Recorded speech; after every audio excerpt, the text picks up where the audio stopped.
Blake stood on the altar, laughing in my face, telling the congregation I was nothing but a bitter, broke waitress who was lucky to even breathe the same air as his wealthy family.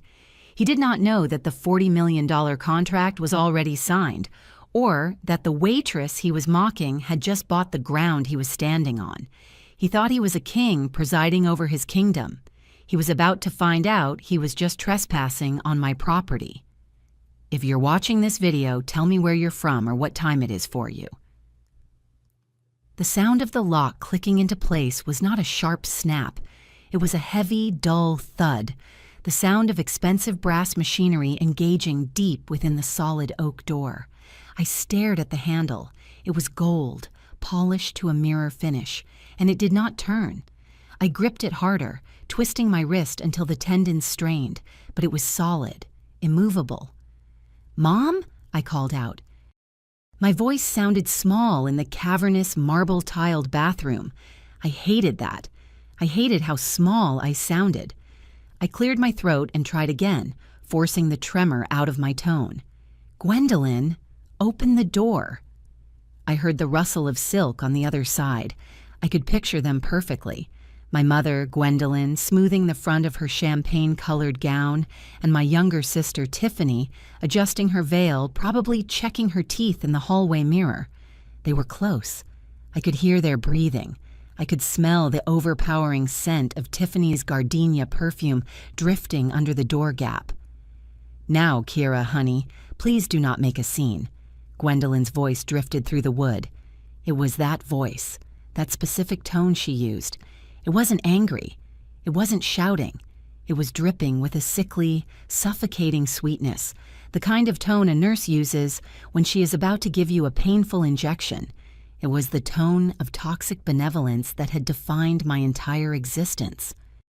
"I am not making a scene," I said, leaning my forehead against the cool wood of the door. "I am locked in a bathroom. You are the one making a scene by imprisoning your daughter." "We are protecting you," Tiffany chimed in. Her voice was higher, breathless with the adrenaline of her wedding day. I could hear the smile in her words, that little smirk she always wore when she knew she had the upper hand. "Protecting me?" I asked. "From what, the appetizers?" "From embarrassment, sweetheart," Gwendolyn said softly. "Blake's parents just arrived. The Maddoxes are, well, you know how particular they are. They are old money, Kira. Real money. And we just cannot have you wandering around the cocktail hour in that dress." I looked down at my dress. It was a vintage slip dress I had bought in Milan. It was cut from raw, charcoal silk that moved like liquid smoke. It had cost me $4,500. It was understated. It was elegant. It was a masterpiece of tailoring. But to Gwendolyn and Tiffany, who believed that style was measured in sequins per square inch, it looked like a nightgown. "It is a designer dress, Mother," I said, trying to keep my patience from snapping. "It cost more than the catering." "Oh, Kira," Gwendolyn sighed, and I could visualize her shaking her head with pity. "You do not have to lie to us. We know things are tight for you. We know you probably found it at a thrift store. And that is fine, really. It is very brave of you. But it just does not fit the aesthetic we are going for today. It looks a little desperate." Desperate. I wanted to laugh. I wanted to scream.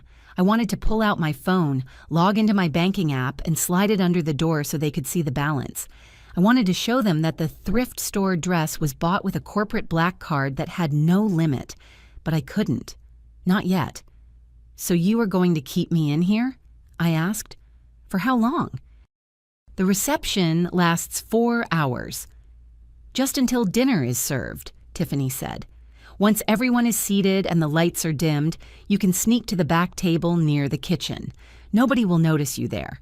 It is for your own good, Kira. We do not want Mrs. Maddox asking why we let the help mingle with the guests." The help. My throat tightened. It felt like someone had wrapped a wire around my windpipe. That was it. That was the narrative they had built, brick by brick, for the last 5 years. Kira, the failure. Kira, the one who worked in customer support. Kira, the charity case. I am not the help, I whispered, but they were already walking away. I heard the click of their heels on the hardwood floor of the hallway. Clack, clack, clack, fading away, leaving me alone in a room that smelled of lavender soap and humiliation. I stood there for a long time, just staring at the brass handle. I felt a hot, prickly heat rising up my neck. It wasn't just anger, it was shame. Even though I was the CEO of Aegis Systems, even though I commanded a private security firm that protected embassies and banks, in this house, around these people, I instantly reverted to being the little girl who wasn't good enough. I turned away from the door and walked to the sink. I gripped the edges of the marble vanity until my knuckles turned white. I looked at myself in the mirror. My eyes were dark, furious. "You are a wolf," I told my reflection. "Stop acting like a sheep." The silence in the bathroom was heavy. It pressed against my eardrums. It was a large room meant for a bridal party to get ready in, with 3 vanity stations and a lounge chair in the corner. But without the chatter of bridesmaids and the haze of hairspray, it felt like a cell, a very expensive, marble-lined cell. I paced the length of the room. 4 steps, turn. 4 steps, turn. My mind began to race. This was not just about a dress. Gwendolyn never did anything just for aesthetics. This was a power play. This was her way of reminding me that no matter how old I got, she held the keys. She controlled the environment. I reached into my clutch and pulled out my phone. I tapped the screen. No signal, of course. The country club was an old stone building with thick walls, and the bridal suite was in the interior. The Wi-Fi password was probably posted somewhere in the hallway, but I was locked in here. I was digitally cut off. I sat down on the velvet lounge chair and closed my eyes. I needed to calm down. I needed to think like a CEO, not a daughter. If I were assessing this situation for a client, what would the report say? Subject is isolated. Communication is severed. Hostiles control the exit. I took a deep breath, inhaling the scent of the potpourri bowl on the counter. It smelled like dust and dried roses. It reminded me of my grandmother's house. The thought made my stomach lurch. Grandma's house. That was where it had started. I was 12 years old. The memory hit me with the force of a physical blow. I could see the sunlight streaming through the dusty lace curtains of my grandmother's bedroom. I had been cleaning. That was what I always did. While Tiffany played in the garden, catching butterflies and staining her knees with grass, I was inside, dusting the porcelain figurines, polishing the silver, trying to earn the affection that Tiffany seemed to get for free. I remembered the scream. Gwendolyn had come running into the room, her face twisted in a mask of horror. "The emeralds!" she had shrieked. "Mother's emerald brooch! It is gone!" She had turned to me. She hadn't asked if I had seen it. She hadn't looked under the bed. She had pointed a finger at me, a finger that looked like a loaded weapon. "You took it," she had said. "I saw you looking at it yesterday. You were jealous because I said it would go to Tiffany one day." "I didn't," I had cried. I had. I was just dusting. But it didn't matter. The narrative was set. Kira was the thief. Kira was the bad seed. They had torn my room apart. They had dumped out my school bag. They never found the brooch. It turned out, 3 years later, that Gwendolyn herself had misplaced it in a winter coat pocket. She never apologized. She never said, "I was wrong." She just said, "Well, it is lucky you didn't take it, isn't it?" The accusation had stuck to me like tar. For 20 years, I had been the tricky one, the one you had to watch around the silverware. And now, here I was, 30 years old, a multimillionaire, a titan of industry, and I was locked in a bathroom because my mother was afraid I would embarrass the family. I looked at the phone in my hand again. I could try to find a spot with a signal. I could call Victor. "Victor," I whispered. If I called him, if I initiated Protocol Omega now, the doors would come off the hinges. My security team would not knock. They would breach. They would come through the windows if they had to. I imagined it. Armored boots on the plush carpet, flashbangs in the hallway, Gwendolyn screaming as she was zip-tied. It was a tempting thought. God, it was tempting. But it was too messy. It was too fast.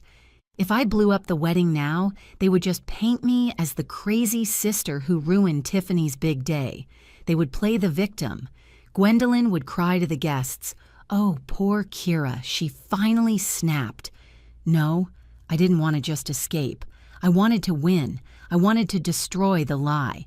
And to do that, I had to let them dig the hole a little deeper. I had to let Blake stand up there and make his speech. I had to let the check bounce. I stood up. I wasn't going to call for help. I was going to get myself out. The hard way, I said to the empty room. Always the hard way. I walked back to the door and examined the lock one more time. It was a privacy lock, meaning it could be opened from the outside with a simple coin or a flathead screwdriver, but from the inside, without the key, it was a fortress. I looked around the room. I needed a tool. I checked the vanity drawers. Empty. They had cleared everything out so the bridal party could spread their clutter. I checked the cabinet under the sink. Extra toilet paper, a plunger, a bottle of bleach. Nothing sharp, nothing metal. I felt a surge of panic rising in my chest. What if I couldn't get out? What if I really was stuck here until they decided to let me out? The thought of Gwendolyn unlocking the door 3 hours from now, looking at me with that pitying smile, asking if I had a nice nap, made my blood boil. Think, I commanded myself. Assess assets. I opened my clutch. Phone, lipstick, credit card, a small travel-sized metal nail file. I pulled out the nail file. It was about 4 inches long, thin, with a pointed tip. It wasn't a crowbar, but it was steel. I looked up. Above the toilet, high on the wall, was a ventilation grate.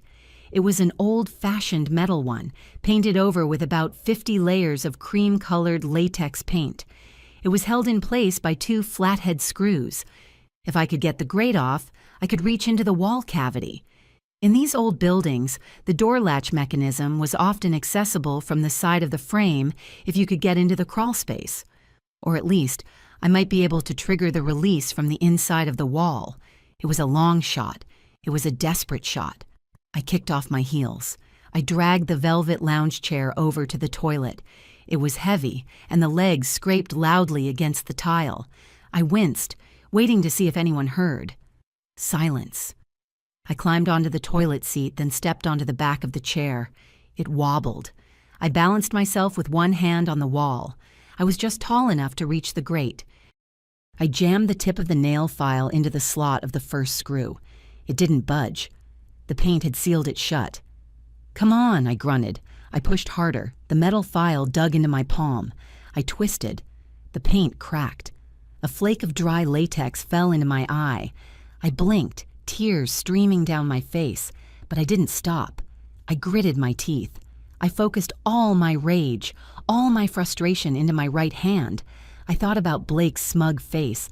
I thought about Gwendolyn's grip on my arm. The screw turned. Just a fraction. "Yes," I hissed. I kept twisting. It was slow work. My arm burned. My neck cramped from looking up. The screw was rusted and stubborn. The nail file slipped, gouging a long scratch into the wallpaper. Damn it! I readjusted my grip. My fingers were slippery with sweat. I pushed again. The file slipped again, and this time, the sharp tip sliced across the cuticle of my thumb. Pain flared, sharp and hot. I looked at my hand. A bead of bright red blood welled up and trickled down my finger. I wiped it on the wall. I didn't care. I jammed the file back into the screw. It took me 20 minutes. 20 minutes of sweating, cursing, and bleeding. But finally, the second screw gave way. I pulled the grate down. It came loose with a cloud of gray dust and ancient insulation. I coughed, turning my face away as the debris showered down onto my silk dress. I looked down at myself. My $4,000 dress was covered in drywall dust. My hair was a mess. My hand was bleeding. "Perfect," I muttered. Now I looked the part. I reached into the dark hole in the wall. The air inside was cold and smelled of mold. I felt around blindly. I found a wooden stud. I found a wire. And then, further down, near the door frame, I felt the cold metal casing of the lock mechanism. I couldn't see what I was doing. I had to visualize the schematic of a standard mortise lock. There should be a tension spring, a latch bolt. I pushed my finger against a small metal tab. Nothing. I pushed harder. Click. The door popped open a fraction of an inch. I almost fell off the chair. I scrambled down, my legs shaking. I pushed the door open. The hallway was empty. I wasn't free yet. I was just out of the box. But as I stepped into the corridor, wiping the blood from my thumb onto the hem of my dress, I felt a surge of triumph that was better than any boardroom victory. They had locked me in. They had taken my dignity, but they had forgotten one thing. You cannot cage a woman who knows how to dismantle the cage. I stepped out of the bathroom and into the hallway. I didn't go left toward the bridal suite. I went right, toward the heavy swing doors that I knew led to the service corridors. I knew this building. I had done the security audit for the bank that held the mortgage on this place 3 years ago. I knew the floor plan better than the owners did. I pushed through the swing doors. The atmosphere changed instantly. The silence of the guest area was replaced by the chaotic roar of a commercial kitchen. The air was thick with the smell of roasting garlic, stale coffee, and industrial sanitizer. Servers in black vests were rushing back and forth carrying heavy trays. Dishwashers were shouting over the hiss of steam. I pressed myself against the wall, trying to make myself small. I needed to find a way to the ballroom without being seen by the guests, but I also needed to blend in here. You! Hey, you! I froze. A man with a clipboard was storming toward me. He was short, red-faced, and sweating profusely. He wore a cheap polyester suit that was straining at the buttons. This was the catering manager. He stopped in front of me, looking me up and down. He saw the charcoal dress, the dust on my shoulder, the messy hair. "You are late," he barked, tapping his watch. "The cocktail hour started 15 minutes ago. Where have you been? Smoking? Texting?" He thought I was staff. Of course he did. Gwendolyn had said I looked like the help. Apparently, the professionals agreed. My dress was dark, simple. In the dim light of the corridor, I looked like a waitress who had shown up out of uniform. I opened my mouth to correct him. I wanted to say, "I am not a server. I am a guest. I am worth more than this entire building." But then I stopped. If I went out there as Quira Blackwell, the sister of the bride, I was a target. Gwendolyn would see me. She would drag me back to the bathroom or cause a scene. But if I went out there as a server, I could move. I could listen. I could be invisible. "I'm sorry," I said, pitching my voice low and submissive. "My car broke down. It won't happen again." The manager huffed, rolling his eyes. "Spare me the sob story. We are down 2 runners. Grab an apron from the hook. No, forget the apron. You don't have time. Just take this." He shoved a heavy silver tray into my hands. It was loaded with miniature quiches and stuffed mushrooms. The metal was hot. It burned my palms. "Get out there," he ordered, pointing toward the ballroom service doors.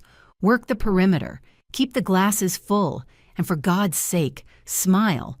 You look like you're going to a funeral." "Yes, sir," I murmured. I took the tray. I felt the weight of it. It was heavy, awkward.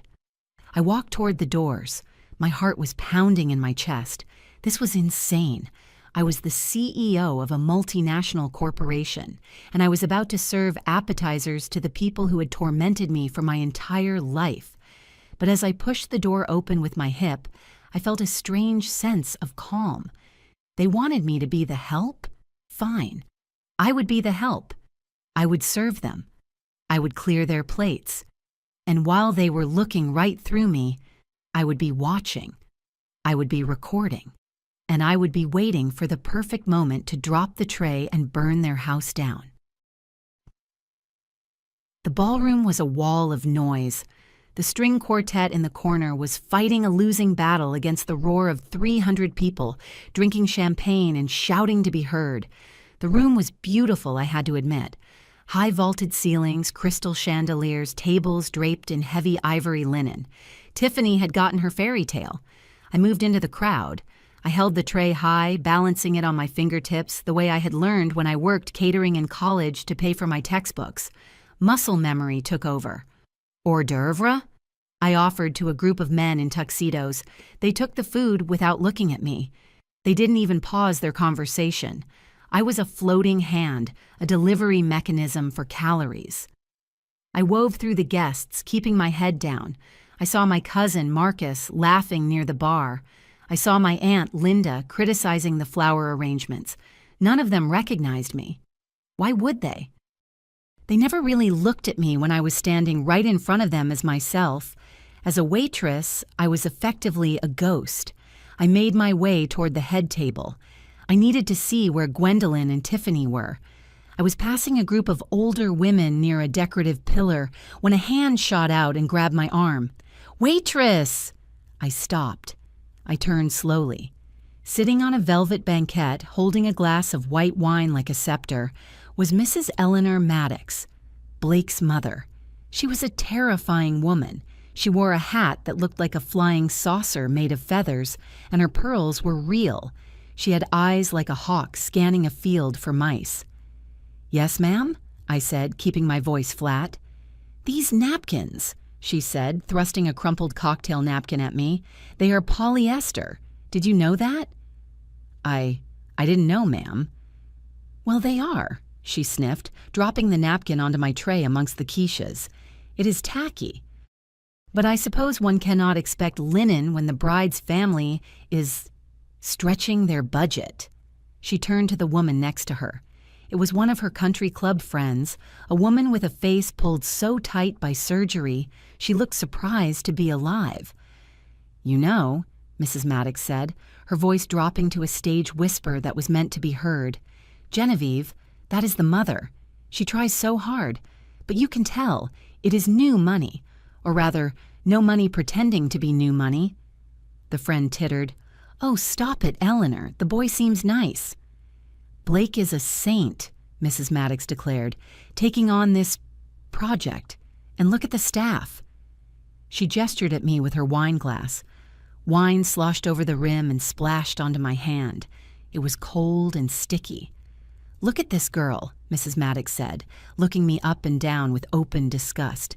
"Sloppy hair, dust on her dress, no uniform.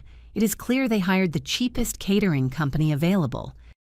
Probably a program for the underprivileged." I stood there, the tray trembling slightly in my hands. The wine was dripping down my wrist, staining the cuff of my $4,000 dress. "I heard," the friend whispered, "that the sister works in a call center. Can you imagine?" "The sister," Mrs. Maddox laughed, a cruel, sharp sound. "Oh, yes, the dark sheep. I met her once. She wore a suit to a luncheon. A suit. Can you believe it? She looked like she was there to do my taxes. I told Blake, 'Darling, you are marrying the beauty, but you are inheriting the beast.' The beast." My vision blurred for a second. The rage was white-hot, blinding. I wanted to throw the tray of quiches in her face. I wanted to grab her pearl necklace and pull until the strings snapped. "Run along now," Mrs. Maddox said, shooing me away with her hand. "Go find a towel. You look messy." I turned and walked away. I didn't run. I walked. I forced my legs to move steadily. I found a quiet spot behind a large fern and set the tray down on a service station. My hands were shaking so hard the silver rattled against the wood. I looked at the wine stain on my hand. "The beast," I whispered. "Okay. If they wanted a beast, I would give them a beast." I wiped the wine off on a napkin. I wasn't going to cry. I was done crying. I was going to make sure that by the end of this night, Mrs. Eleanor Maddox would be begging that beast for mercy. I needed to find Blake. If I was going to blow this up, I needed ammunition. I knew he was in debt. I knew he was a gambler. But knowing it and proving it were two different things. I scanned the room. The bridal party was starting to assemble near the main entrance for the grand introduction. Tiffany was there, having her makeup touched up by a harried stylist. Gwendolyn was hovering, giving orders to the photographer. But Blake wasn't there. I frowned. The groom should be there. They were about to be announced. I looked around the periphery of the room. I checked the bar. I checked the terrace doors. Then I saw him. He was in the far back corner, near the swinging doors to the kitchen, the exact spot where they told me to hide. But he wasn't hiding. He was arguing. He was standing with a man I didn't recognize. The man didn't fit. Everyone else in the room was polished, shiny, wearing tailored tuxedos and evening gowns. This man was wearing a suit that was 2 sizes too big, the fabric cheap and shiny under the lights. He had a thick neck and a haircut that looked like it had been done with a bowl. He wasn't a guest. He definitely wasn't staff. I moved closer, picking up a pitcher of water to use as a prop. I drifted toward the table nearest to them, pretending to refill glasses that were already full. "I told you," Blake was hissing. His face was pale, glistening with sweat. "I will have it on Monday, the wedding gifts. We are expecting $50,000 in cash gifts alone, plus the check from her father." "Monday is not today, Blake," the man said. His voice was a low rumble, like gravel in a mixer. He didn't look angry. He looked bored, which was infinitely more terrifying. "Boss said today, before the cake is cut." "I can't," Blake whispered, his voice cracking. "I can't just leave and go to the bank. It's my wedding." "That's the point," the man said. He took a step closer to Blake. I saw Blake flinch. I saw the way his eyes darted around the room, looking for an exit, looking for help. "Boss figures you're highly motivated right now," the man continued. "You got all these rich people here, your new in-laws. Ask them. Pass the hat around." "I can't ask my parents," Blake pleaded. They think I'm solvent. If they know about the debt, they'll cut me off." "Not my problem," the man said. He reached out and patted Blake on the cheek. It was a light tap, but it was violent. It was a threat. "You got 1 hour, or we start breaking legs, and we won't start with yours. We'll start with the pretty bride." The man turned and walked away, pushing through the kitchen doors. Blake stood there, hyperventilating. He loosened his bow tie. He looked like he was about to vomit. I poured water into an empty glass, my hand perfectly steady. This wasn't just credit card debt. This wasn't just bad investments. This was the syndicate. This was organized crime. I had suspected it. My team had flagged some irregular withdrawals from his accounts, transfers to shell companies that usually fronted for offshore betting rings. But hearing it confirmed, Blake hadn't just married my sister. He had sold her. He had put a target on her back to buy himself time. I watched him wipe the sweat from his forehead and put his smile back on. It was a gruesome transformation. 1 second, he was a terrified debtor. The next, he was the arrogant groom, ready to accept the applause. He walked toward the entrance to join Tiffany. I set the water pitcher down. 1 hour, I whispered. I didn't have to wait for the check to bounce. I didn't have to wait for the embarrassment. There was a literal ticking clock. I needed his phone. The man, the runner, had mentioned the boss. If I could get the text messages, the threats, the digital paper trail of his correspondence with the syndicate, I wouldn't just ruin his wedding. I could send him to prison. I could save Tiffany not just from a bad marriage, but from physical danger. But Blake's phone would be in his pocket. Or I looked at his tuxedo jacket. It was cut slim. Too slim to hold a bulky smartphone without ruining the line. I looked at the groomsmen's suite. The door was slightly ajar. Most grooms left their personal items in the suite during the ceremony and reception. They didn't want their phones buzzing in their pockets during the vows. I looked at the clock on the wall. The speeches were starting in 20 minutes. I had a window. I wasn't the waitress anymore. I wasn't the victim. I was the operative. I dropped the napkin on the table and moved toward the groomsmen's suite. It was time to go hunting. I watched Blake disappear into the ballroom, his arm draped around his best man, laughing as if he didn't have a death warrant hanging over his head. The man in the cheap suit, the runner for the syndicate, had vanished into the kitchen, but the threat remained. 1 hour. The clock was ticking in my head, loud and rhythmic, syncing with the frantic beating of my heart. I needed that phone. I knew exactly where it was. Blake was a creature of habit, and more importantly, he was a creature of vanity. He wouldn't keep a bulky smartphone in his tuxedo pants. It would ruin the silhouette. He wouldn't hand it to a groomsman. He was too paranoid about his gambling notifications popping up. He would have left it in the groom's suite, probably charging because God forbid he miss a congratulatory text. I moved toward the corridor that led to the private suites. I kept the silver tray in my hand. It was my passport. As long as I was holding a tray of cold appetizers, I was invisible. I was just part of the furniture. I reached the door of the groom's suite. It was a heavy mahogany door, slightly ajar. I paused, listening. I don't care what the contract says. The voice was shrill, piercing. It was Tiffany. I pressed myself against the wall, my breath catching in my throat. Of course she was in there. The bride's room was likely chaos, filled with bridesmaids and hairspray, so she had commandeered the groom's suite for her meltdown.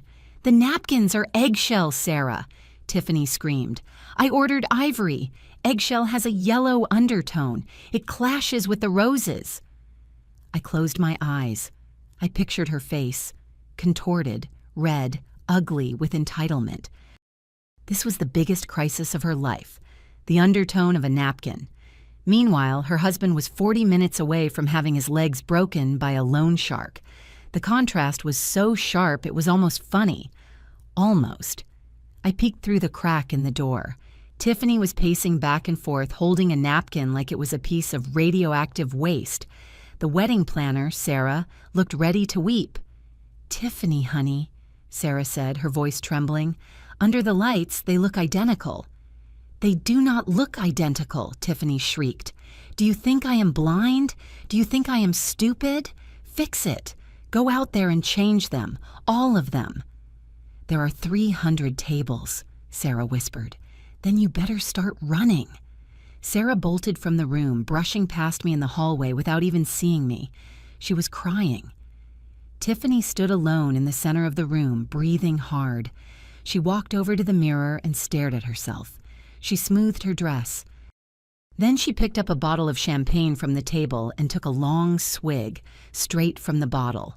I watched her. My little sister. The golden child. She looked terrified. It wasn't just about the napkins. I realized that, as I watched her hands shake, it was the pressure, the suffocating, crushing weight of maintaining the illusion of perfection. She had been raised by Gwendolyn to believe that image was currency, that appearance was survival. If the napkins were wrong, the image cracked. If the image cracked, she was worthless. I felt a pang of pity, sharp and unwanted. But then I saw Blake's jacket. It was draped over a chair in the corner near the charging station, and there, plugged into the wall, was his phone, a sleek, black model. Tiffany turned her back to the chair to check her makeup in the full-length mirror. "Now?"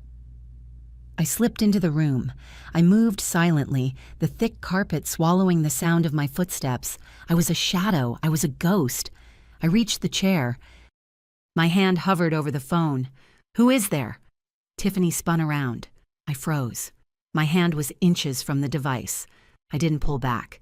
I didn't run. I stood up straight, holding the tray of cold quiches out like a shield. "Appetizers for the bridal party, ma'am," I said, pitching my voice low and mumbling, keeping my head down so my hair obscured my face. Tiffany squinted at me. Her eyes were red-rimmed. She looked exhausted. "I didn't order food," she snapped. "I can't eat. I'm bloated enough as it is. Get that away from me. The smell of cheese is making me sick." "Yes, ma'am. Sorry, ma'am." "Wait." My heart stopped. I gripped the tray until my fingers cramped. Did she recognize me? Did she see through the dust and the servitude? "Is there water on that tray?" she asked. "No, ma'am."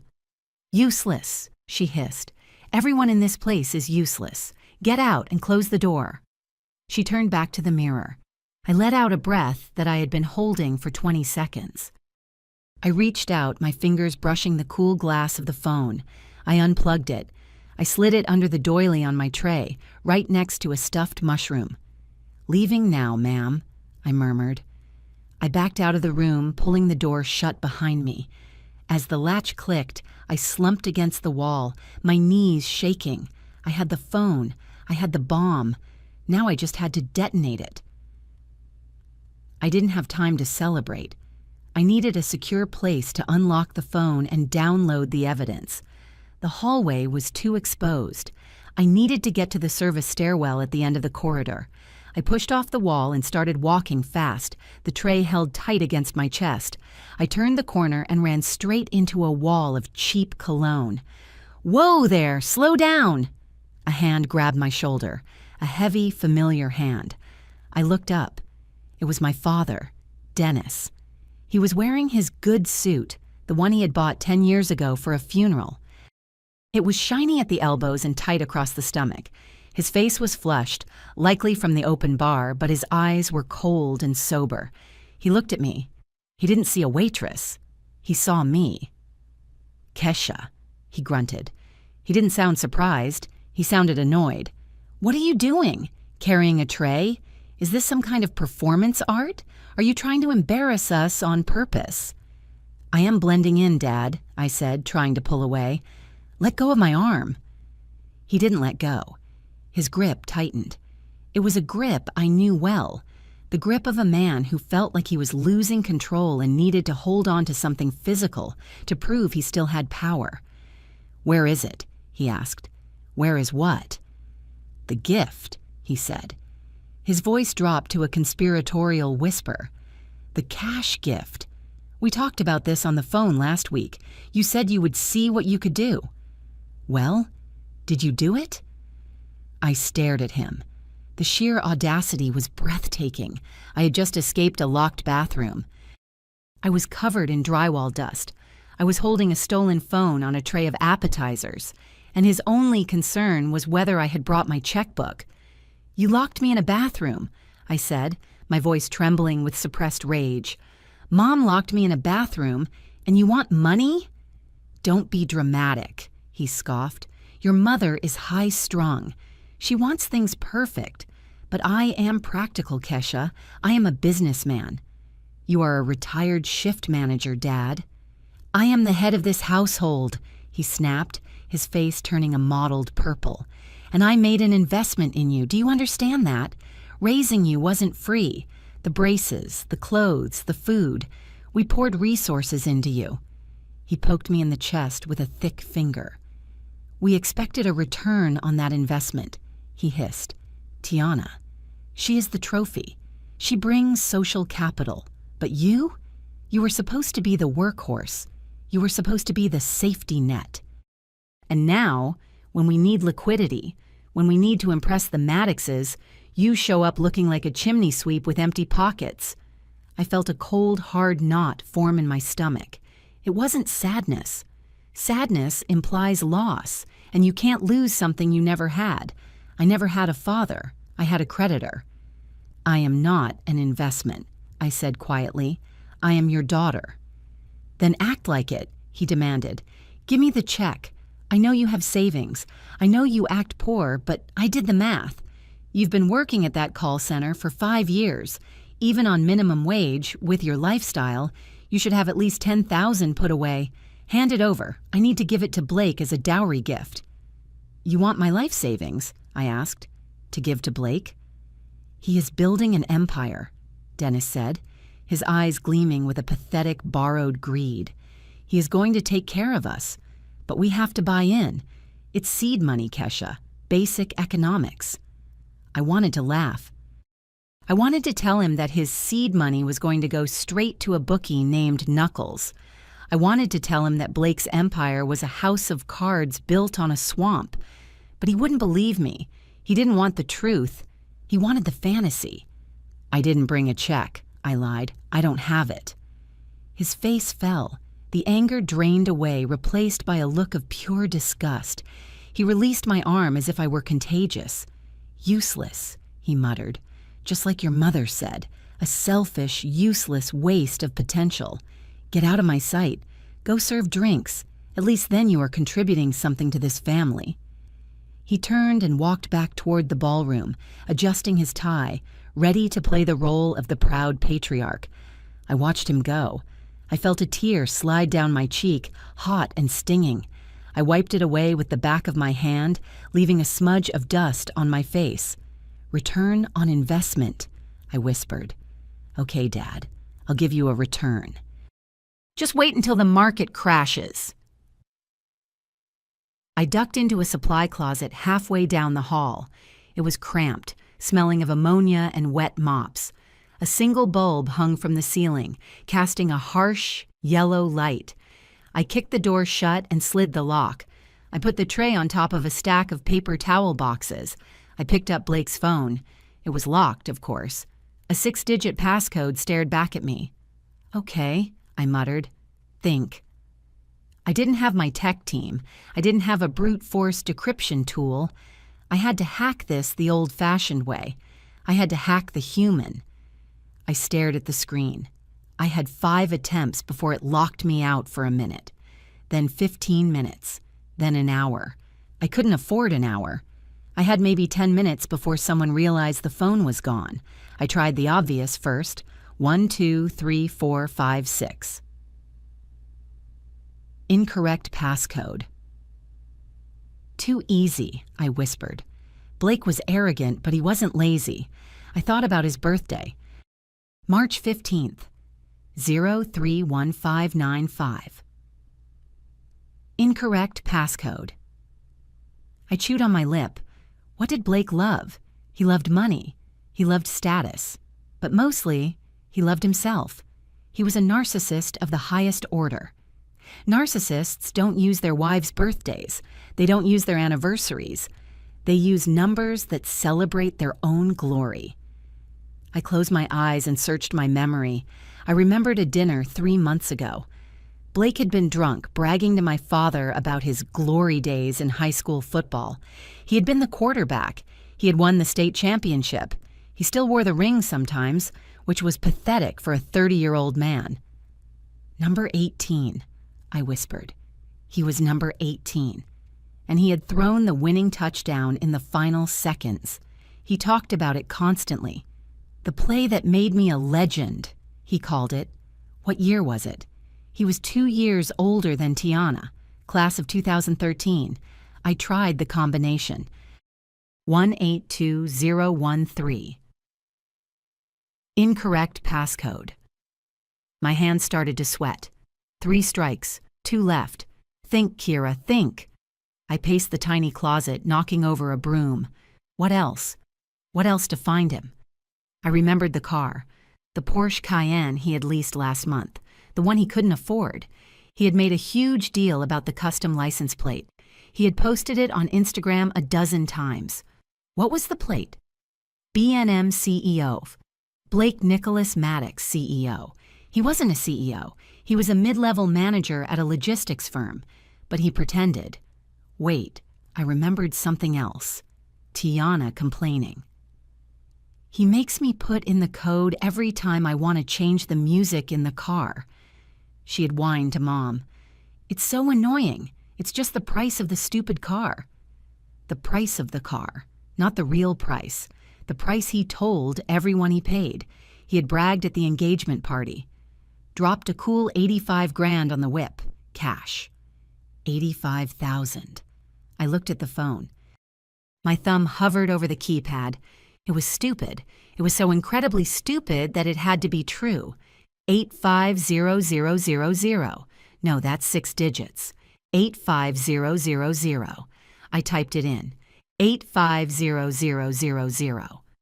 The phone vibrated. Incorrect passcode. Damn it! I wanted to throw the phone against the wall. 1 attempt left. 1 attempt before the lockout. I took a deep breath. I forced my heart rate to slow down. I needed to get inside his head. He was simple. He was greedy. He was currently desperate for money. What was the number the runner had mentioned? The number Gwendolyn had demanded from me? $75,000. That was the debt to the venue. But the debt to the syndicate? Viper had told me 6 months ago it was $50,000. But interest... Loan sharks. I looked at the notifications on the lock screen. There was a text preview from Dad. Message. Don't forget the date. 10/24, important. October 24th? No, that was months away. Unless... Wait. 10/24. 10/24. That wasn't a date. That was a number. 2 to the power of 10. A gigabyte. Blake worked in logistics, but he fancied himself a tech investor. No, that was too smart for him. I looked at the wallpaper. It wasn't Tiana. It wasn't his family. It was a picture of him shaking hands with Elon Musk. It was clearly photoshopped. Badly. I looked closer at the photo. In the background, there was a scoreboard. It was from his high school stadium. The score. Home 21. Guest 20. He had won by 1 point, and his jersey number was 18. 182120. Jersey number, winning score. It was the specific combination of his ego. Me, 18, beating them, 21-20. I closed my eyes. This was a Hail Mary. This was a guess based on nothing but my knowledge of how pathetic he was. I tapped the numbers. 1, 8, 2, 1, 2, 0. The screen went black for a microsecond. Then the padlock icon burst open. The home screen appeared. I let out a gasp that sounded like a sob. I slumped back against the shelves, sliding down until I hit the floor. "Gotcha," I whispered. "You narcissistic idiot." I didn't waste time celebrating. I opened the Messages app. The unread count was staggering. 52 unread messages. I scrolled past the texts from Tiffany asking where he was. I scrolled past the text from his mother asking about the seating chart. I found a thread pinned to the top. The contact name was just an emoji. A boxing glove. "Knuckles," I muttered. "Creative." I opened the thread. I started reading, and as I did, the cold reality of Blake's situation washed over me. It wasn't just debt. It was a dissection of a man's life being sold off, piece by piece. Wednesday, 2 p.m. Interest is up. You owe $62K now. Don't make me come to the rehearsal dinner. Wednesday, 2:05 p.m. Blake. I have it, I swear. The wedding gifts. My father-in-law is writing a huge check. Just wait until Saturday. Wednesday, 2:06 p.m. Saturday at 5. If the transfer isn't in, we take a finger. Yours or the bride's. Your pick. My stomach turned. He had bartered Tiana's safety. He had literally offered her up as collateral. I scrolled up. I needed proof of where the money went. I needed to prove it wasn't business investments like he told my parents. There it was. A screenshot sent 2 weeks ago. Blake, put $10K on lightning bolt in the 5th. This is the one. I can feel it. Confirmed, you're digging a hole, kid. Blake, I'm gonna win it back. Then I'll pay you and buy the damn country club. I snorted. He wanted to buy the country club. The irony was rich. I switched to his email. I found the transfers. Consulting fees paid to shell companies in the Cayman Islands. It was sloppy. It was amateur. A forensic accountant would tear this apart in 5 minutes. I didn't have 5 minutes.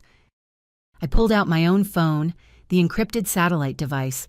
I took photos of the screen. Click, click, click.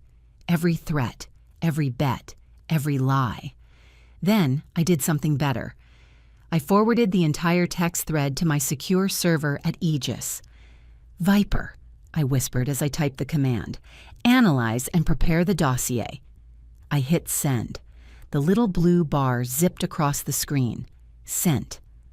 I deleted the sent message from Blake's phone. I closed the apps. I wiped the screen on my apron to remove my fingerprints. I had the smoking gun. I had the bullet, and I had the trigger. I stood up. My legs were cramped, but I felt powerful. I wasn't the victim in the bathroom anymore. I was the CEO holding the kill switch. I reached for the doorknob. "Showtime," I said. I opened the closet door and stepped out, blinking in the brighter light of the hallway. "Kira?" I froze. Standing right in front of me, holding a tube of lipstick and a compact mirror, was Gwendolyn. She looked impeccable. Her champagne dress shimmered. Her hair was a helmet of hairspray, but her eyes were sharp, calculating, and currently wide with suspicion. She looked at me. She looked at the supply closet behind me. She looked at the dust on my dress and the slightly manic look in my eyes. And then the mask slid into place. The concern, the pity, the toxic benevolence. "Oh, Kira," she breathed, placing a hand on her chest. "Oh, honey, no." "It's not what you think," I said, putting the tray down on a nearby table. "In a closet," she whispered, shaking her head. "During your sister's wedding, I knew you were struggling, but I didn't know it had gotten this bad." "What?" I asked, confused. "What are you talking about?" "The drinking," she said, her voice dropping to a tragic hush. "Or is it pills? Is that why you look so disheveled? Is that why you're hiding in closets? Are you using again?" "I never used," I snapped. "I was fixing the lock." "Shh," she soothed, stepping closer. She reached out and tucked a stray lock of hair behind my ear. Her fingers were cold. "Denial is part of the disease, sweetheart. We know you're under a lot of stress. The low-income job, the loneliness. It triggers these things. But to do it here? To steal the groom's phone, to... what? Pawn it for a fix?" I looked down. I realized the phone was still on the tray. I hadn't put it back in the suite yet. "I found it," I lied quickly. "I was returning it." "Of course you were," she said, nodding with that infuriating, patronizing sympathy. "Just like you were dusting when the emeralds went missing." The callback was deliberate. It was a precision strike. She was weaving a narrative in real time. If I tried to expose Blake, she would say I was an addict. She would say I was high, paranoid, stealing things to feed a habit. She was inoculating herself against the truth before I even spoke it.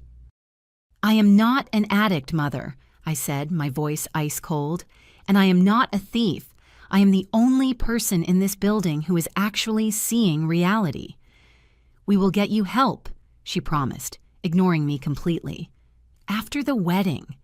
There is a wonderful facility in Vermont. Very quiet, but for now..." Her grip on my shoulder tightened. The benevolence vanished, replaced by steel. "You will go back to the service corridor. You will stay out of sight.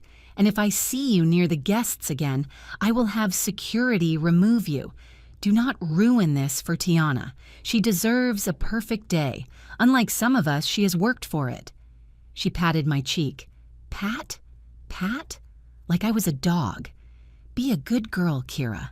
Just for once." She turned and walked away, heading back toward the ballroom, her hips swaying, the picture of a concerned mother who just dealt with a problem child. I stood there, shaking. Not with fear, with laughter. It was bubbling up inside me, dark and hysterical. She thought she had handled me. She thought she had neutralized the threat. She had no idea. She had just given me the final push I needed. "Vermont," I whispered to the empty hall. "I think I'll buy Vermont." I slipped back into the ballroom just as the lights dimmed. A spotlight cut through the darkness, illuminating the head table. I stayed in the shadows near the kitchen doors, holding a pitcher of iced tea. I was the help. I was the addict. I was the ghost. Blake stood up. He held a microphone in one hand and a glass of champagne in the other. He looked handsome, I had to admit. If you didn't know he was a hollow shell of a man, you would think he was a prince. "Thank you," he said, his voice booming through the speakers. "Thank you all for coming to celebrate our love." Applause rippled through the room. Tiana gazed up at him, her eyes shining with adoration. She didn't know about the texts. She didn't know about the bet on Lightning Bolt. She saw a savior. "You know," Blake continued, "my father always taught me that success isn't given, it's taken." He paused for effect. "There are people in this world who wait for handouts," he said, sweeping his gaze across the room. "People who settle for mediocrity. People who are content to serve rather than lead." His eyes found me. I knew he couldn't really see me in the dark, but he was looking right at the service station. He knew I was back there. He was speaking to me. "But the Blackwells and the Maddoxes, we are different," he declared. "We are visionaries. We take risks. We build empires." He raised his glass higher. "To Tiana," he said, "my partner in this empire, and to the future, which is looking very, very bright." The room erupted in cheers. Glasses clinked. I looked at my watch. 58 minutes had passed since I saw the runner. The bright future he was toasting was about to collide with a very dark present. I saw the banquet manager, Mr. Henderson, stepping out of the shadows on the other side of the room. He wasn't clapping. He was checking his tablet. He looked grim. He tapped his earpiece. Then the lights flickered. Just once. A brief dip in voltage. The music faltered for a second. Blake frowned, looking up at the chandelier. "To the future," I whispered, raising my pitcher of iced tea in a mock toast. The manager started walking toward the head table. He wasn't bringing a bottle of wine. He was bringing the bill. And I knew, with absolute certainty, that the credit card in Blake's pocket, the one he was relying on to save his life, was about to decline so hard it would register on the Richter scale. The applause for Blake's speech was dying down, replaced by the polite murmur of 300 guests expecting the first course. I stood in the shadows of the service alcove, my hand gripping the handle of the water pitcher until my knuckles ached. I knew what was coming. I had timed it. Mr. Henderson, the banquet manager, did not walk with the deferential shuffle of a servant.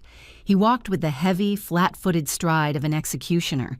He held a black folder against his chest. It wasn't a menu, it was the invoice. I watched him approach the head table. Blake was just sitting down, adjusting his napkin, looking like a man who had conquered the world. He leaned over to whisper something to Tiana, probably a lie about how much the guests loved him. Henderson tapped Blake on the shoulder. It wasn't a gentle tap. It was a summons. I saw Blake stiffen. He turned around, his smile tight, ready to dismiss a fan or a waiter. But when he saw Henderson's face, the smile didn't just fade, it evaporated. "Mr. Maddox," Henderson said. He didn't whisper. He spoke at a normal volume, but in the sudden lull between songs, his voice carried. "We need to step aside now." "Not now," Blake hissed, waving a dismissive hand. I could see the sweat instantly bead on his upper lip. "We are about to eat. Whatever it is, handle it. I told you, I'm good for it." "You are not good for it," Henderson said. The air in the room seemed to suck out the doors. A few guests at the nearest table turned their heads. Tiana froze, her fork halfway to her mouth. "Excuse me." Blake stood up, his chair scraping loudly against the parquet floor. "Do you know who I am? Do you know who my parents are?" "I know that the wire transfer you promised at noon did not arrive," Henderson said, opening the black folder. "I know that the grace period expired at 6 o'clock. It is now 7. The outstanding balance is $75,000. Per the contract, if payment is not rendered prior to service, service stops." Service stops. It was a sterile phrase for a nuclear option.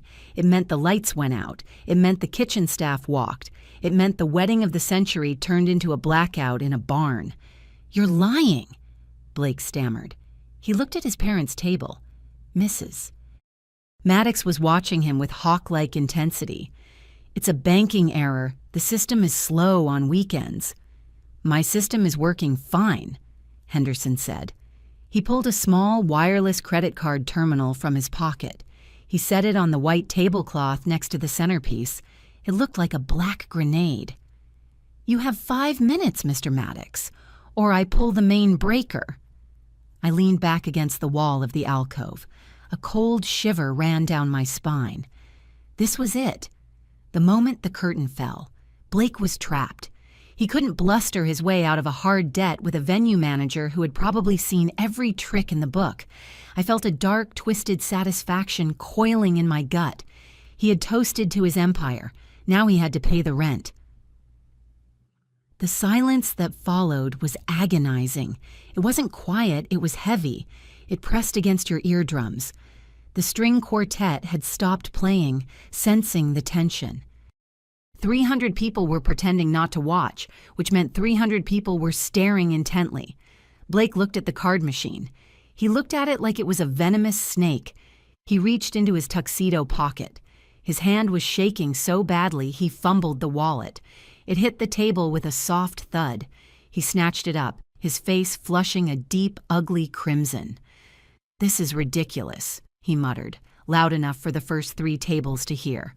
"Absolutely unprofessional. I will be speaking to corporate about this. I will buy this place and fire you." He pulled out a card. It was a black card. Not the Centurion, the invite-only card that I carried in my hidden wallet. No, this was a novelty card, a standard credit line wrapped in heavy metal to look impressive. It was a prop. He jammed it into the chip reader. I held my breath. I knew the algorithm. I knew the banking protocols. When a card is maxed out, when the issuer has flagged the account for high-risk gambling activity, the rejection is instantaneous. The machine didn't even think. It beeped. A harsh, flat, electronic rejection. Transaction declined, Henderson read from the screen. His voice was devoid of emotion. He was just reading the weather report. "It's the chip," Blake said quickly. "The chip is faulty. I washed it. Let me swipe." He swiped. Declined. "It's your Wi-Fi," Blake shouted. His voice cracked. He was losing it. The facade was crumbling, revealing the terrified little boy underneath. "Your connection is garbage. Try it again." "Mr. Maddox," Henderson said, "the connection is perfect. The card is empty." Tiana let out a small, strangled sound. She looked at Blake, her eyes wide with a dawning horror. She had married a prince, and the prince was currently arguing with a waiter over a declining card. "Try another card," Tiana whispered. "Blake, use the business card." I left it in the car," Blake lied. He didn't have a business card. The business was a shell company used to funnel money to offshore sportsbooks. The account currently had a balance of $12.40. I knew because I had the screenshot on my phone. "Mr. Henderson," my father, Dennis, stood up. He walked over to the head table, buttoning his jacket, trying to look authoritative. He failed. He looked like a man trying to put out a forest fire with a water pistol. "There is obviously a misunderstanding," Dennis said, placing a hand on Blake's shoulder. Blake flinched. "We will sort this out, but let's not make a scene in front of the guests. Let's step into the office." "No office," Henderson said. "Payment. Here, now, or the lights go out." I watched them.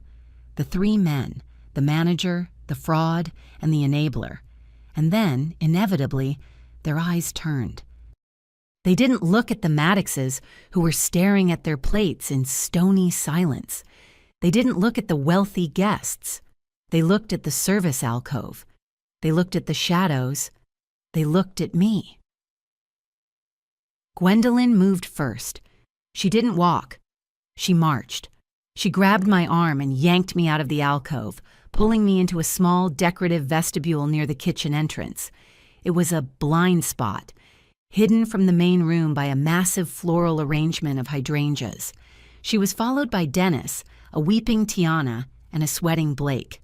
We were huddled in a circle of misery, the smell of expensive perfume mixed with the sour scent of fear.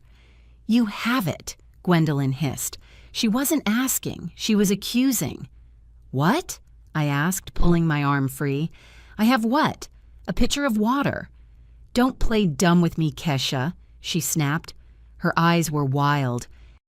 The mask of the benevolent mother had completely dissolved, revealing the desperate social climber underneath. Money. Savings. We know you hoard it. You live in that tiny apartment. You drive that 10-year-old car. You don't spend a dime on clothes or hair. You must have thousands put away. I work in a call center, I said. I make minimum wage. Remember? Liar, Blake spat. He stepped forward, looming over me.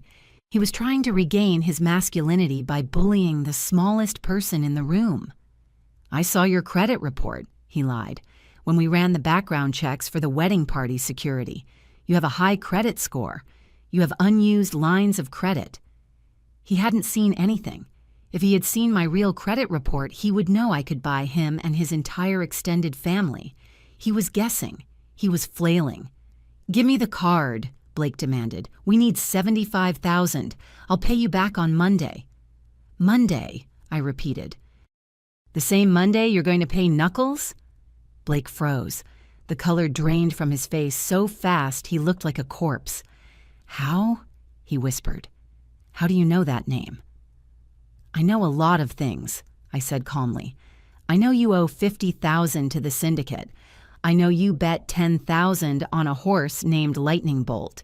And I know that if you don't pay them by tonight, they are going to hurt Tiana. Tiana gasped. What? Blake, what is she talking about? She's crazy, Blake screamed. She's on drugs. Gwendolyn told me she's high right now.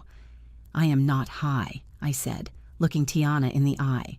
Your husband gambled away your future, and now he wants me to pay for the party. Kesha, my father stepped in. His voice was low, threatening. Stop lying. Stop trying to ruin your sister's happiness because you are jealous. We need the money now. This is a family emergency. It's not an emergency, I said. It's a consequence. You selfish little... Dennis raised his hand. I didn't flinch. I stared him down. Go ahead, I challenged. Hit me. Do it right here. Let the guests see. He lowered his hand, trembling with rage. You have the money, Gwendolyn whispered. I know you do, and you are going to give it to us. Because if you don't... She leaned in close. Her breath smelled of champagne and mints. If you don't pay this bill, Gwendolyn murmured, her voice silky and terrifying, I will destroy you. I stared at her. You can't destroy me. I have nothing. Remember, I'm the help. I will call your employer, she said. That little call center you cling to, I will call them. I will tell them you stole the emeralds.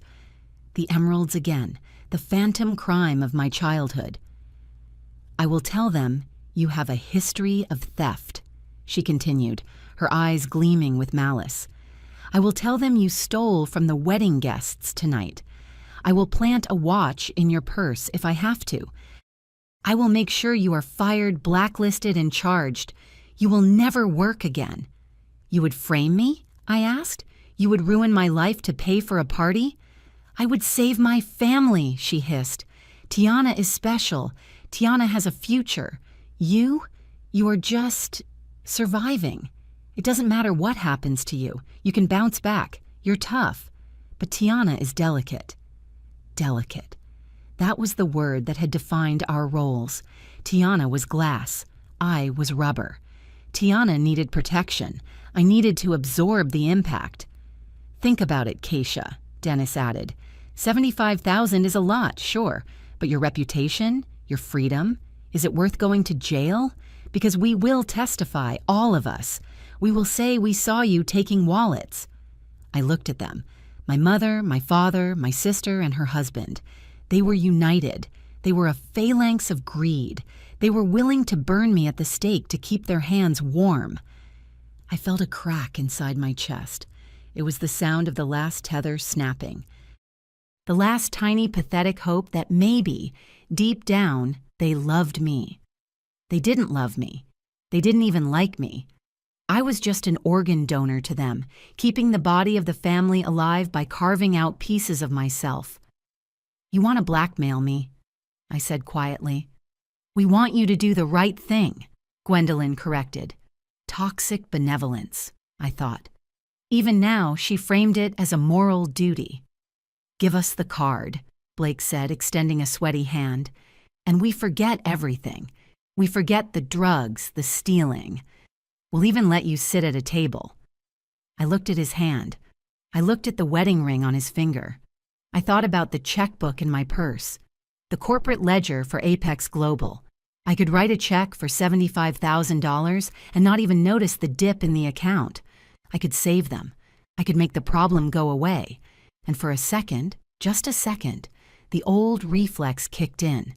The urge to please, the urge to fix it. But then I looked at Tiana. She wasn't looking at me. She was looking at the floor, crying about her dress. She didn't care that her parents were threatening to send me to prison. She just wanted the music to start again. "No," I whispered. "What did you say?" Gwendolyn blinked. She looked like she had malfunctioned. The word no was not in her programming when it came to me. "I said no," I said.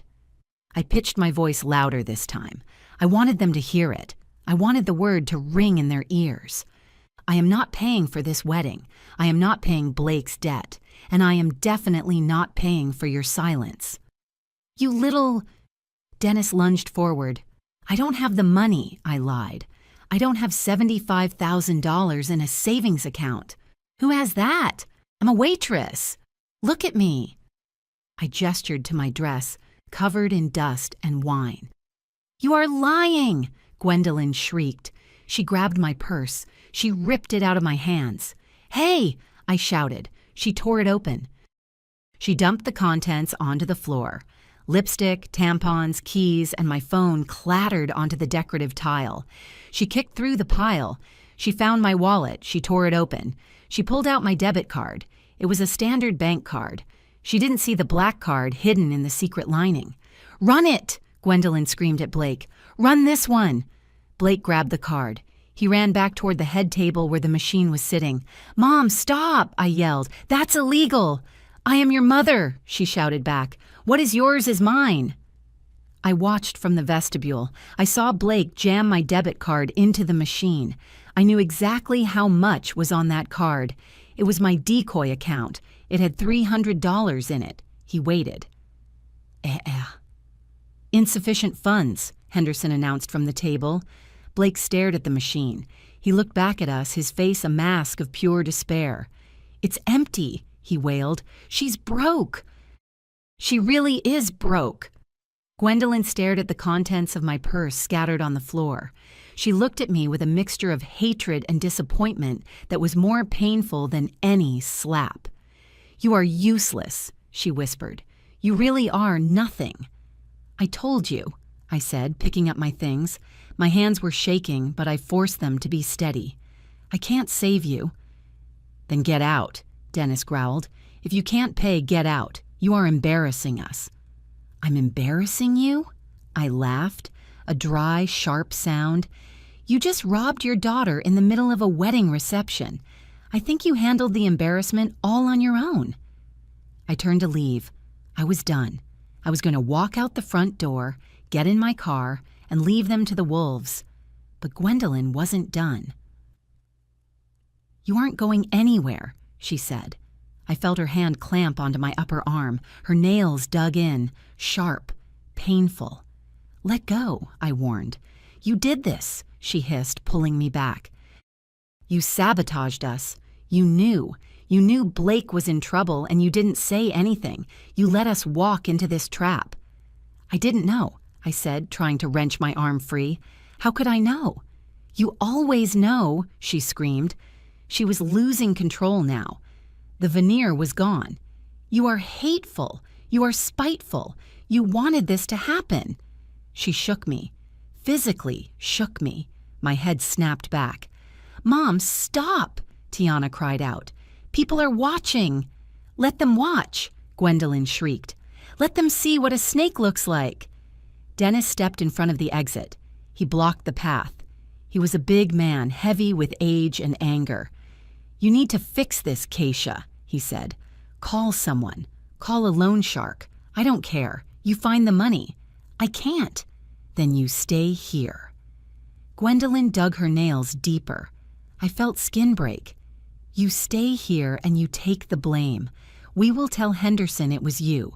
We will tell him you were supposed to pay and you stole the funds. We will pin this on you. You're hurting me, I shouted. Good, she spat. Maybe pain will make you useful. I looked at the guests. A few were standing up now. They looked horrified. But no one moved. No one stepped in. It was a family squabble. Rich people didn't get involved in domestic disputes. They just watched and judged. I was trapped, physically held by my mother, blocked by my father, while my brother-in-law sobbed over a credit card machine. This was it, the bottom, the absolute rock bottom moment of my life. And in that darkness, I felt a switch flip. I stopped struggling. I went perfectly still. Gwendolyn frowned, sensing the change in my tension. What, are you giving up? I looked her in the eye. I didn't see a mother anymore. I saw a hostile combatant. I saw a threat to my physical safety. No, I said, my voice dropping an octave into the tone I used when I fired executives. I am done playing. I reached into my pocket. I didn't pull out a checkbook. I pulled out the satellite phone. Let go of my arm, Gwendolyn, I said, or I will have you removed. Removed? She laughed. By who? The catering staff? I pressed the single red button on the side of the phone. No, I said. By the fleet. Viper, I said into the sleek, matte black receiver. My voice was steady, a stark contrast to the chaotic thumping of my heart. Status? We are holding at the perimeter, ma'am. Viper's voice came through, crisp and digital. We have visual on the structure. The main entrance is blocked by a civilian vehicle. Do you want us to move it? Move everything, I said, staring directly into Gwendolyn's eyes. Execute Protocol Omega. I want a full deployment. And Marcus, bring the coat. Understood. ETA 60 seconds. I lowered the phone. Gwendolyn was staring at me. For a second, she looked confused. The phone didn't look like an iPhone. It looked military. It looked expensive. But then, her brain did what it always did. It recalibrated reality to fit her narrative of superiority. She let out a short, pitying laugh. Who was that? She asked, her voice dripping with that sickeningly sweet concern. Your dealer? Or maybe a taxi driver? It sounded like a role play, Blake sneered, wiping his nose with his sleeve. Protocol Omega. Listen to her. She thinks she's in a movie. It's pathetic. Oh, Kira. Gwendolyn sighed, shaking her head. She released my arm, but only to smooth my hair in a gesture that felt more like petting a stray dog. This is a psychotic break, isn't it? The stress has finally snapped your mind. You are creating a fantasy world where you have power because you feel so powerless here. I am not hallucinating, Mother, I said calmly. Shh, she soothed, patting my cheek. It's okay. We will get you the best doctors. But right now, you need to stop playing pretend. Put the toy phone away. It's embarrassing. Look at Mrs. Maddox. She is watching you talk to your imaginary friends. She was gaslighting me in real time. Even with the evidence of my sanity right in front of her face, she refused to see it. To her, I could not be powerful. It was a biological impossibility. If I acted powerful, I must be insane. I didn't call a doctor, I said, slipping the phone back into my pocket. And I didn't call a taxi. I called the cleaners. Cleaners? Dennis grunted, crossing his arms. Great. She called a maid service. Just what we need. Another servant. They laughed. It was a nervous, jagged laughter, born of hysteria and denial. They were standing on the edge of a cliff, mocking the law of gravity. Just wait, I whispered. The laughter died in their throats. It didn't fade away, it was vibrated out of them. It started as a tremor in the floorboards, a low rhythmic thrumming that traveled up through the soles of my shoes. It felt like a subway train passing directly underneath the building. Thrum, thrum, thrum. The crystal glasses on the nearby table began to dance. They clinked together, a delicate chime that sounded like a warning bell. "What is that?" Tiana whispered, looking around wildly. "Is it an earthquake?" "It's the HVAC system," Blake said quickly, his eyes darting around. "The AC is kicking on. It's an old building." But then came the sound. It wasn't an air conditioner. It was the guttural, deep-throated roar of high-performance engines. Not one engine, many. It sounded like a squadron of fighter jets taxiing on a runway. The sound grew louder. It filled the vestibule. It spilled into the ballroom. The guests stopped talking. The silence of 300 people was heavy, expectant. Then, the light hit. Beams of high-intensity LED headlights cut through the sheer curtains of the French doors. They swept across the room like searchlights. 1, 2, 3. A dozen pairs of lights, blindingly bright, illuminating the dust motes in the air. The floor shook harder. "That is not the AC," Dennis said, his voice trembling. I checked my watch. 60 seconds exactly. Viper was never late. I leaned back against the wall, crossing my arms over my ruined dress. I watched their faces. I watched the confusion morph into fear.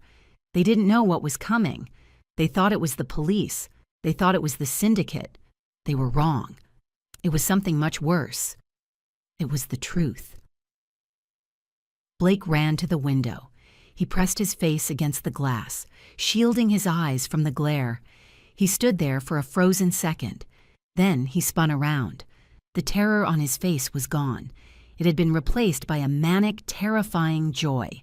His eyes were wide, the pupils dilated. He looked like a man who had been dropped from a gallows and realized the rope had snapped. "They're here," he screamed. He threw his arms out wide. "I knew it!" he yelled, turning to his parents, to the guests, to anyone who would listen. I told you all to have faith." "Who?" Tiana asked, stepping forward, wiping her tears. "Who is it, Blake?" "The investors," Blake bellowed. "The consortium. They came." He grabbed Tiana by the shoulders and shook her. "Don't you see? They didn't wire the money because they wanted to bring it in person. It's a sign of respect. They are here to sign the deal tonight." I stared at him. The mental gymnastics required to reach that conclusion were Olympic level. He saw a fleet of armored cars, and his narcissism immediately rewrote the script. "This is for me. This is my glory." "Are you sure?" Gwendolyn asked, her voice trembling with hope. "Blake, look at those cars. Those are very expensive cars." "Of course I'm sure." Blake laughed. It was a high, hysterical sound. "Look at the flags. That's a diplomatic motorcade. Only the best for Blake Maddox." He fixed his bow tie. He smoothed his hair. He wiped the sweat from his upper lip. "Henderson," he shouted at the manager. "Don't you dare cut the power. My partners are here. You're about to get paid, you little man. You're about to get a tip that will pay off your mortgage." He marched toward the double doors. He walked with a swagger that he hadn't earned, a confidence built on a foundation of pure delusion. "Come on," he beckoned to us. "Mom, Dad, Tiana, come greet them. Let's show them what the Blackwell-Maddox alliance looks like." I stayed in the corner. I felt a wave of nausea. It was fascinating and horrifying to watch a human being sever ties with reality so completely. He was walking toward his executioner with a smile on his face. I followed them out. I had to see this.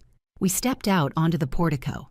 The cool night air hit my face, a relief after the stifling heat of the ballroom. The driveway was transformed. The circular gravel drive, usually occupied by valet attendants and sensible sedans, was now a parking lot for a paramilitary force. 20 vehicles. Leading the phalanx were 2 police motorcycles, their lights flashing silently blue and red. Behind them were 6 black Cadillac Escalades, heavily modified. I knew the specs: B6 armored plating, run-flat tires, reinforced chassis. They were beasts. In the center of the formation sat the crown jewels: 3 Mercedes Maybach sedans, long and sleek, their black paint swallowing the light, and behind them, a Rolls-Royce Phantom. On the fenders of the lead vehicles, small flags snapped in the wind. They weren't national flags. They were the corporate standard of Aegis Systems, a silver shield on a field of deep midnight blue. Blake didn't recognize the logo. He probably thought it was a family crest of some European royalty. "Look at that," Dennis whispered. He was standing next to me, his mouth agape. "My God, that's millions of dollars of hardware." "It's power," Gwendolyn breathed. Her eyes were reflecting the strobe lights. She looked hungry. "Real power. And they are here for us." She grabbed my arm again, but this time it wasn't to hurt me. It was to shove me behind a pillar.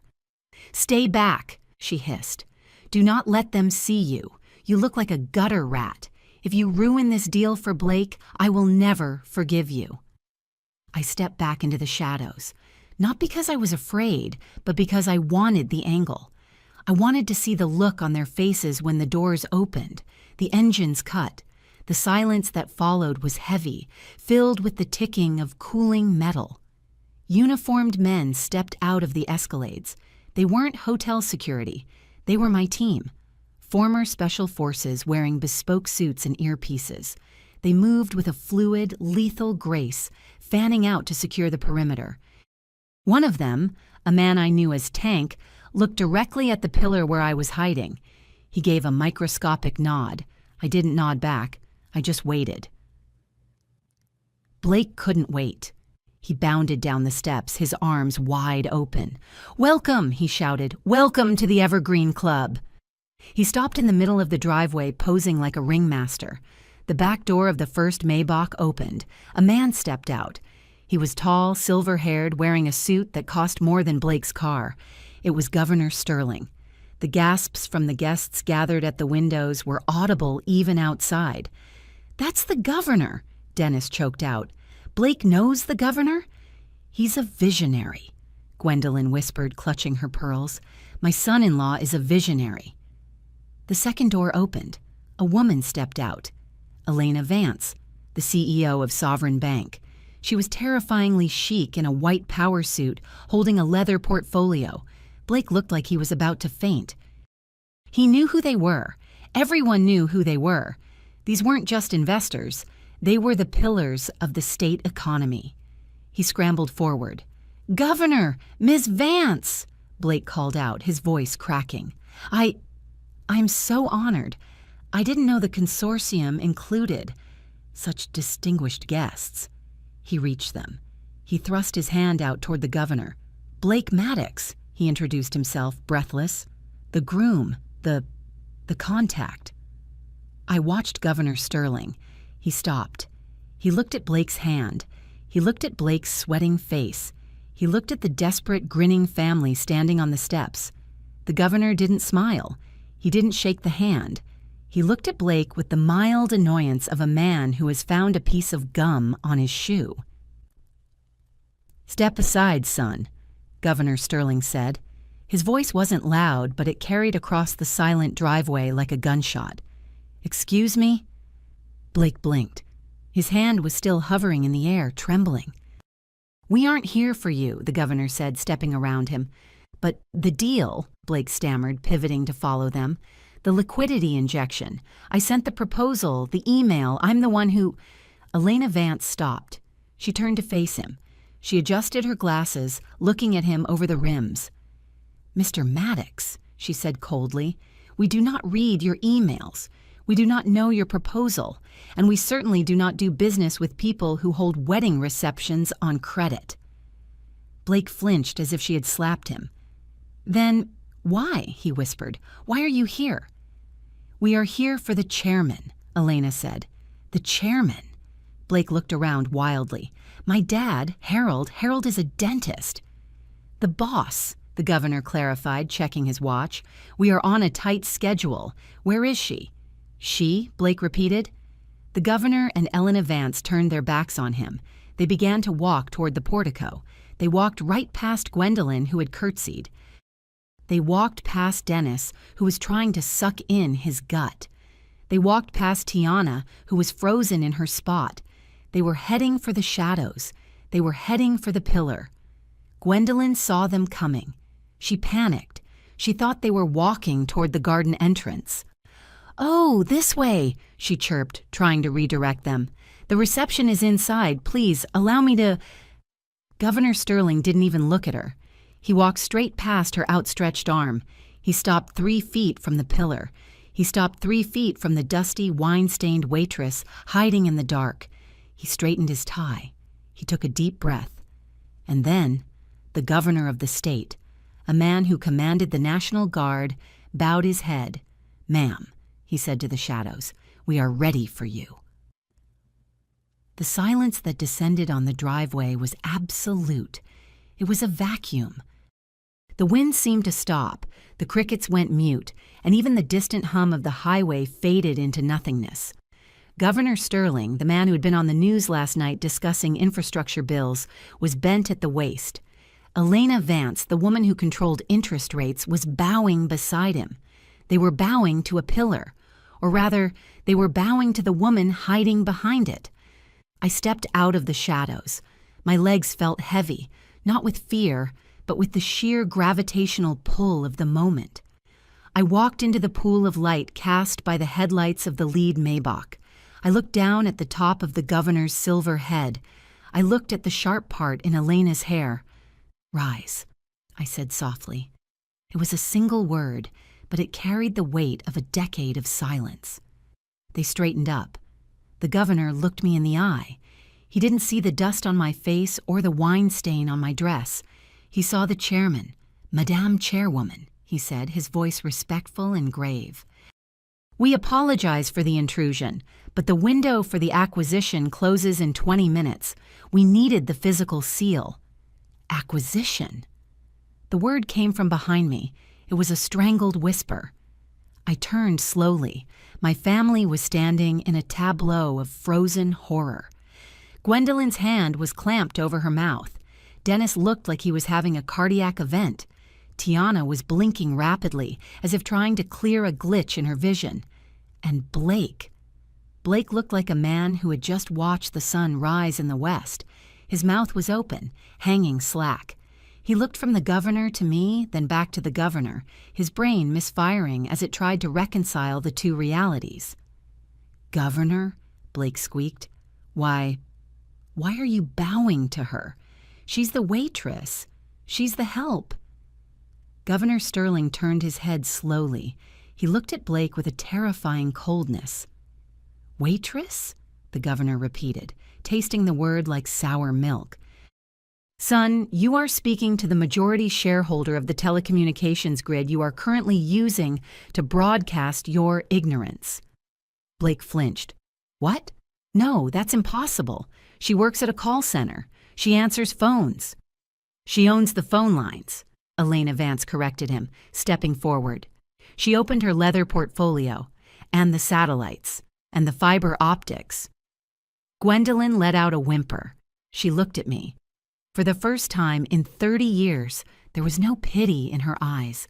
There was no toxic benevolence. There was only fear, pure, primal fear. She was looking at a predator she had mistaken for prey. "Kira?" she whispered. Is it true?" I didn't answer her. I didn't owe her an answer. I owed myself a coronation. "Viper," I said, not looking away from my mother. "Yes, ma'am." Viper stepped out from the shadows of the lead SUV. He moved like a panther, silent and lethal. He was carrying a garment bag. He unzipped it with a fluid motion. He pulled out the coat. It was a floor-length trench coat made of midnight blue cashmere, lined with silver fox fur. It was structured, military-inspired, and tailored to within a millimeter of perfection. It had cost $50,000. Viper walked up behind me. He held the coat open. I slipped my arms into the silk-lined sleeves. The weight of it settled onto my shoulders like armor. It covered the wine stain. It covered the dust. It covered the waitress. Viper stepped around to the front and buttoned it. 1, 2, 3 heavy gold buttons. He adjusted the collar. Then he took a step back and saluted. "Secure," he said. I looked at my reflection in the tinted window of the limousine. The transformation was complete. The victim was gone. The CEO had arrived. I turned back to the group. Blake stumbled backward, tripping over his own feet. He fell onto the gravel, landing hard on his backside. He scrambled backward, kicking up dirt, staring at me as if I were a monster. "Who are you?" he gasped. "I am the person you tried to extort," I said, my voice magnified by the silence. "I am the person you called a beast. I am the person you thought was nothing." I took a step toward him. He cowered. "And," I added, a cold smile touching my lips, "I am the person who just bought your debt." "My debt?" Blake blinked. "What?" "No, I owe the syndicate. I owe Knuckles." "Knuckles works for a subsidiary of Aegis Risk Management," Viper interjected smoothly. "We acquired their portfolio of bad loans this morning. We specialize in high-risk asset recovery." Blake's eyes widened. You own the loan shark?" "I own the agency that regulates the loan shark," I corrected. "And as of 9 a.m. this morning, I personally purchased your specific file. You don't owe Knuckles anymore, Blake. You owe me." $50,000, I said, plus interest. Plus the late fees, plus the emotional distress fee I am adding for making my sister cry. Blake looked at Tiana. Tiana looked at me. She wasn't crying anymore. She was staring at the coat. She was staring at the governor. She was realizing, slowly and painfully, that she had spent her life competing with a giant she hadn't even seen. "You owe her," Tiana whispered to Blake. "You owe my sister money." I can pay," Blake shouted, scrambling to his knees. He looked at me, his eyes wide with a desperate, frantic hope. Kira, listen. We're family. You're rich. You're clearly rich. You can forgive the debt, right? It's a tax write-off. Just wipe the slate clean. For Tiana." "For Tiana?" I laughed. "You were going to let them break her legs an hour ago. Do not pretend you care about her." "I do," he sobbed. "I love her. Kira, please don't let them hurt me. I'll do anything. I'll let you sit at the head table." The bribe was so pathetic I almost felt sorry for him. He still thought social status was the currency I craved. He still thought a seat at his table was a prize. "I don't want a seat at your table, Blake," I said softly. "I bought the restaurant." Speaking of purchasing, Mr. Henderson, the banquet manager, stepped forward. He looked terrified. He was holding his clipboard like a shield. He looked from the governor to the armed guards to me. Ms. Blackwell," he stammered. I apologize. I didn't know." "You did your job, Mr. Henderson," I said. "You protected your venue. I respect that." "But the bill," he whispered. "The services are rendered. The food is cooked. Someone has to pay." "Of course," I said. I turned to Elena Vance. "Elena, the checkbook." Elena opened her portfolio and handed me a long, leather-bound checkbook. It wasn't the personal size. It was the corporate ledger. I uncapped a heavy platinum fountain pen. I used the hood of the Rolls-Royce as a desk. $75,000, was it? I asked. "Yes, ma'am," Henderson squeaked. "Let's make it an even $10 million, I said. Gwendolyn gasped. $10 million? For a wedding? "Not for the wedding," I said, writing the numbers out in elegant script. $10 million and 0 cents. I ripped the check out. The sound was crisp. I handed it to Henderson. "I am buying the Evergreen Country Club," I said. "Effective immediately. This covers the deed, the land, the structures, and the staff contracts. Consider this the down payment. Elena will wire the rest in the morning." Henderson looked at the check. His hands shook. You bought the club?" "Yes," I said. "I like the view, and I dislike the current management's policy on locking guests in bathrooms." I turned to my parents. "So," I said, "this is my property now, my land, my building." Dennis swallowed hard. "Kira, honey, that's amazing. We are so proud. We always knew you were special." Did you? I asked. Or was I a bad investment? No, Dennis cried. I was just motivating you. It was tough love. And look, it worked. You're a tycoon. He took a step toward me, arms open for a hug. Get off my property, I said. Dennis stopped. What? You are trespassing, I said. All of you. Get out. Kira, Gwendolyn pleaded, tears streaming down her face. Real tears this time, tears of lost opportunity. We are your family. You can't kick us out of your sister's wedding. It's not her wedding, I said. It's a foreclosure. I pointed at the gate. Security, I barked. Tank and 3 other guards stepped forward. They didn't draw weapons, but they placed their hands on their belts. The threat was clear. Escort these individuals off the premises, I ordered. If they resist, arrest them for trespassing. You can't do this, Blake screamed. My parents are watching. I looked over at the Maddoxes. They were standing by their own car, the driver holding the door open. Mrs. Maddox looked at her son. She looked at the debt collectors surrounding him. She looked at me, the woman she had called a beast, now wearing a coat worth more than her house. Come along, Harold, Mrs. Maddox said loudly. We are leaving. Mom, Blake cried. Mom, wait, help me. You are a disgrace, Blake, Mrs. Maddox said, getting into her car. Do not call us. The car door slammed. They drove away. Blake fell to his knees in the gravel. He was alone. His parents had abandoned him. His wife was staring at him like he was a stranger. Tiana, he whispered. Tiana looked at him. Then she looked at me. She looked at the coat. She looked at the power. She took off her ring. It was a fake diamond anyway. I knew that from the appraisal report Viper had sent me. She dropped it in the dirt. I'm going with Mom, she said quietly. She walked over to Gwendolyn and Dennis, who were being herded toward their beat-up sedan by my security team. Kira! Gwendolyn screamed over her shoulder as Tank pushed her toward the car. You ungrateful brat! After everything I did for you, I gave you life. And I'm taking mine back, I said. I watched them go. I watched their taillights fade into the darkness of the access road. The silence returned, but this time it wasn't heavy. It was light. It was clean. Madame Chairwoman, Governor Sterling said, clearing his throat. The contract? Right, I said. I took the document from Elena. I signed it on the hood of the Rolls-Royce, right next to where I had signed the check. Done, I said, handing it back. The acquisition is complete. Thank you, the governor said. The state appreciates your investment. He shook my hand. He got back into his Maybach. The convoy began to move out. I turned to the limo.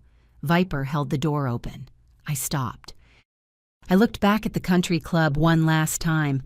I looked at the dark windows of the ballroom. I looked at the spot where I had hidden in the bushes. I felt a ghost of the girl I used to be, the girl who wanted to be loved, the girl who wanted to fit in. I waved goodbye to her. She didn't live here anymore. I got into the car. The interior smelled of leather and victory. As the door was closing, I saw a figure running toward the car. It was Gwendolyn. She had jumped out of Dennis's car and run back. She pounded on the window.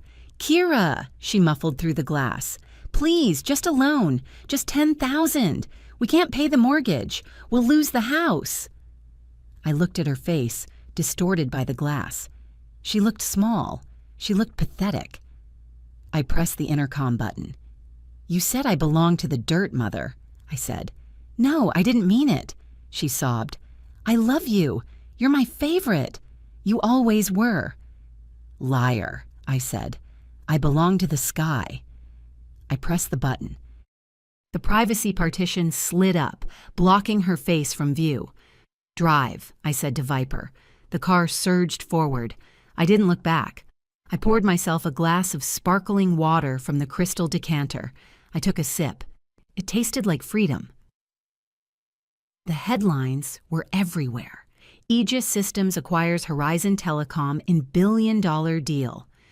My face was on the cover of Forbes, shadowed and unsmiling with the caption, The Silent Titan. I sat in my office on the 45th floor looking out at the Atlanta skyline. The city looked different from up here. It looked like a circuit board, a system of lights and energy that I now controlled. My assistant, Sarah, the same Sarah who had been the wedding planner, I hired her the next day because she had good organizational skills, and I needed someone who knew how to handle difficult people. Walked in with a stack of mail. "These came for you," she said, placing a small pile of envelopes on my desk. Personal. I knew the handwriting. It was shaky, desperate. Gwendolyn. I picked up the top letter. It was the 12th one this month. "My dearest Kira, we are living in a motel. Dad can't find work. Tiana is working at a diner. Please, we are family. Just a small loan. We miss you." I didn't open it. I didn't need to read the rest. I knew the script. It was the same script they had used for 30 years. Guilt, manipulation, and demand. I picked up the rubber stamp from my desk. It was a custom stamp I had ordered the day after the wedding. I pressed it into the red ink pad. I pressed it onto the envelope. "Return to sender, refused." "Sarah," I said, handing the stack back to her. "Burn them?" she asked. "No," I said, turning back to the window. "Send them back. I want them to pay the postage due." I watched a plane take off from the distant airport, rising into the clouds. I smiled. The ground was crowded. The sky was empty, and it was all mine. If this story resonated with you, leave a like and consider subscribing. You can also drop any comment below, even just one word. Maybe tell me where you're watching from, or what time it is right now. Sometimes one word is enough to say you were here.